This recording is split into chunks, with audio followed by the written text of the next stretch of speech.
friends, myself Aryan Kumar, and today we will be the discuss about the fundamental rights which are available for the non-citizen of India. Means non-citizen means foreigner who lives in India. We have the seen. I have made the two videos regarding the fundamental rights, and I have tried to discuss each and every articles.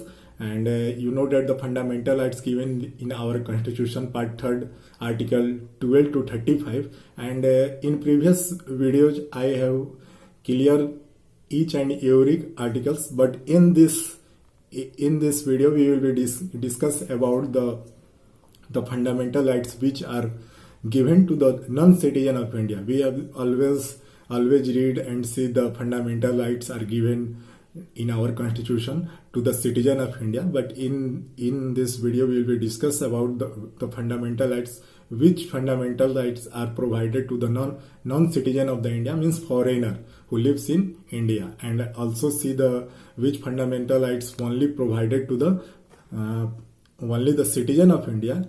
And another part we will be see that the which fundamental rights provided both the citizen of the country as well as the foreigners who lives in India. So I will be discuss each and every point. So first I will be discuss about the which part which includes the fundamental rights which only available to the citizen, not to the foreigners. So first point is Article 15. Article 50 is only is given to the citizen of our country. It is not provided to the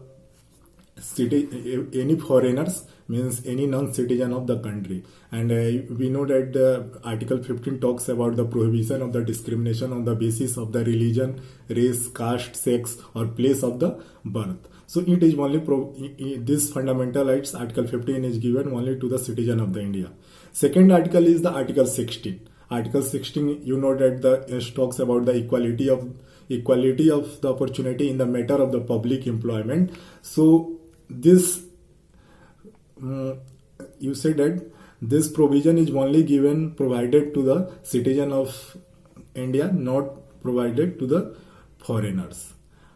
Next article is Article 19, and this also protection. Article 19 says that the protection of the sixth right, that is the right to the freedom, and right you know that the article in Article 19 I have discussed in the last videos, and Article 19 freedom of the speech, and right to the employment, and right to the gathering. These all things are given in the Article 19. So Article 19 is not provided to the non-citizen of the India.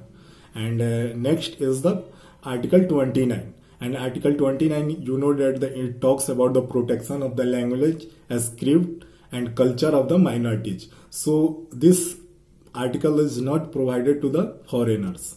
It's only provided to the citizen of India. And last article, Article 13(2), which talks about the right of the minorities to establish and administer the educational institution. So this provision is only provided for the citizen of India. It's not provide the non-citizen of India.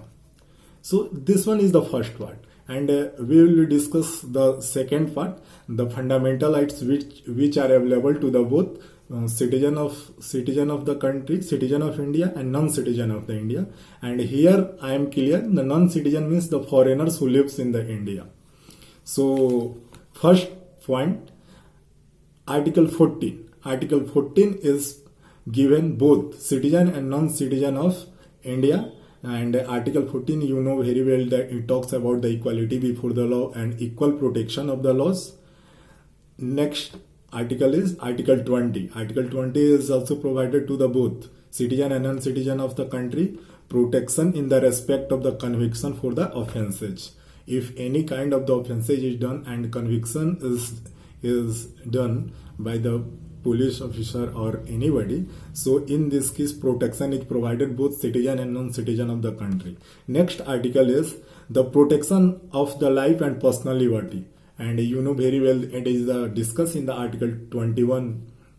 So Article 21 talks about the protection of the life and personal liberty, and it is provided to the both the citizen and non-citizen of the country. And next one is the Article 21A, and it is very important because it related to the elementary education, right to the elementary education to the children, you know very well. So it is available both citizen and non-citizen of the country. Next article is Article 22, protection against the arrest and detention in the certain cases. It provides the protection if anybody is the arrested or detention. So it is the available for the both citizen and non-citizen of the country. And next article is Article 23, the prohibition of the traffic in human beings and forced labor.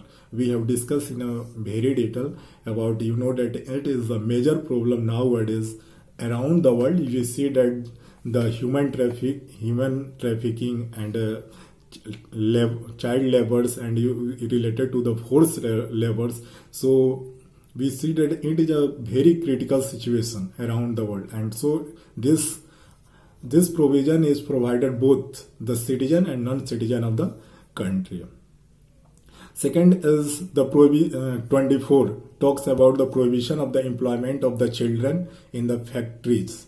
So this provision is also provided to the both citizen and non-citizen, and you know that the child labor is, we always see that the most of the children who belongs to the poverty level, belongs to the poor families, they are the for their livelihood they work in the hotels and so many hazardous work. You can see that you see in the Sivakasi there is the factories of the you see the patakas, whatever we used in the Diwalis. These all things are packed by the crackers, are packed by the children. Most of the children indulge in that factory. So this provides the provision of the employment in the factories, any kind of factory. It may be, you can see that the ईंट भाटा की factory वगैरह में भी जो वहाँ पे ईंटें वगैरह बनाते हैं वहाँ पे भी ये लोग काम करते हैं, तो ये प्रोवाइड करते हैं, ये दोनों के लिए अवेलेबल होता है.